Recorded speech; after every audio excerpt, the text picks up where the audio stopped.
What's up guys, it's DarkWraith876 here, and today I'll be going over some tips and tricks with aiming and movement. We'll start off with aim first and then work our way that way. First I'll show my settings. This is what I have.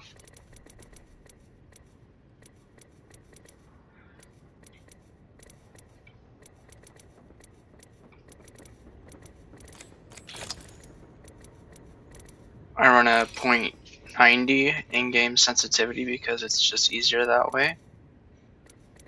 This is how I have my binds.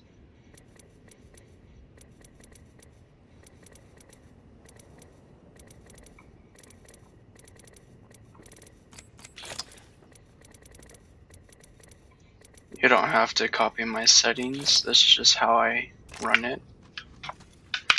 Now with aiming, we'll get down to the nitty-gritty of it. So with aiming, most people like to pull down. That's not going to always work, especially when the person's moving and you're trying to pull down while following them. It's just going to make your aim not as good. So one of the things that I like to do is recoil smoothing. So how that happens is you strafe right or left or right while pulling the opposite direction. So say I strafe left, I want to pull my mouse right while staying on target. So it should look something like this. It negates recoil. And vice versa. Mirror strafing is where you also copy the other person's strafe and you have a higher chance of hitting their bullets. I leveled up? Hell yeah! There is something you need to know because that also makes you easier to This hit. upgrade's gonna give me a serious leg up. Another thing, jitter aiming. This is mostly used for long range distances.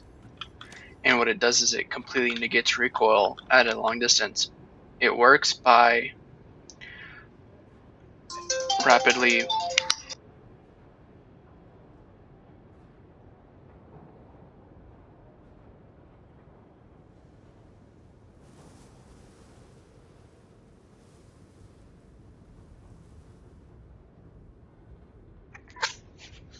how do I describe this? It works by completely negating recoil at a long distance by rapidly flicking your mouse, so it should look something like this.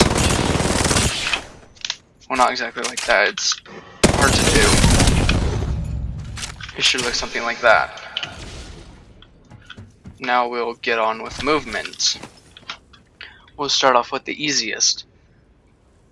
So this is called tap strafing. So what it is, it's a slide, jump, and then a directional input A or D while scrolling up, which I have set binded to moving forward. So it should look something like this. You're able to change on the spot. It works better if you're using a fast movement legend.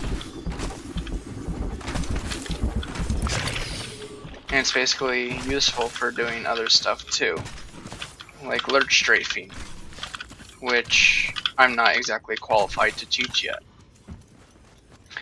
Another thing is, which I feel like is underutilized, is wall balancing. So what that is, you slide at an angle towards a wall, jump, like all inputs the second you're in the air, and then jump off the wall by scrolling down, which is set to jump twice. So it should look something like this. You don't need a movement character to do it, you just have to be good with the timing. And you could do a tap strafe out of it, if my thing wants to work. And then you could use it to launch yourself.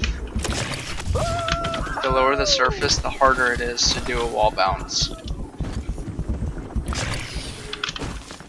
By far one of the most underutilized but useful movement techs there is. Now, super gliding. How that's done is it's a jump and a crouch input exactly one frame apart at the peak of your mantle when the screen starts shaking, so it's right about here. So to find the sweet spot, what you want to do is turn your mouse until you get that one frame that you're locked up. That is the optimal spot that you want to super glide at. And it should look something like this. I said like this. Now that variant was a tap strafe super glide. This is what a regular super glide will look like. It launches you forward. Ready, set, go! And you could use a stim for Octane to make it go faster and be really hard to hit. There's another variation that I just recently learned to do called the Insta-Glide, where you hold down spacebar and then do a 180 flick near a tiny ledge where you get a little animation where you can mantle off it briefly and then super glide. It will look something like this. Now 180 flick timing is a little bit of a pain to do if you're not completely used to it. It may take a few tries, but that's essentially what it looks like. So it has the same premises as a regular super glide, except that the timing is really slim. And I mean really slim. The more you practice it, the better you get at it. You have to find the right spot to do the 180 flick, and you have to do it really fast. Otherwise, you're not going to get it at all. And you need to know the exact area to do it, because if you do it too far, Let's go over you're going to here. end up right here and nowhere near the ledge you need to mantle. If you do it too Let's go early, here. We'll run circles you're not around going them. to get it at all. So you have to find the right spot where it works. And even then, it's not guaranteed because you still have to implement the super glide tech at the very small window that you get, which is not fun. And it's not exactly an easy thing to do.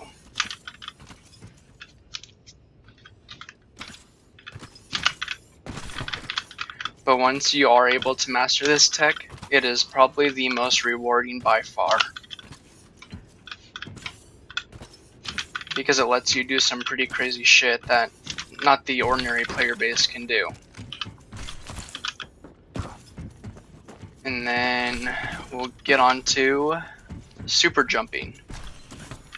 So what that is you interact, which would be E for me, and then jump down twice.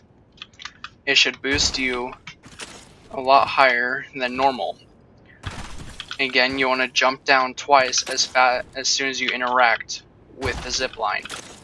That's why, again, it's good to have scroll wheel down as jump. You could also tap strafe out of it and catch someone off guard.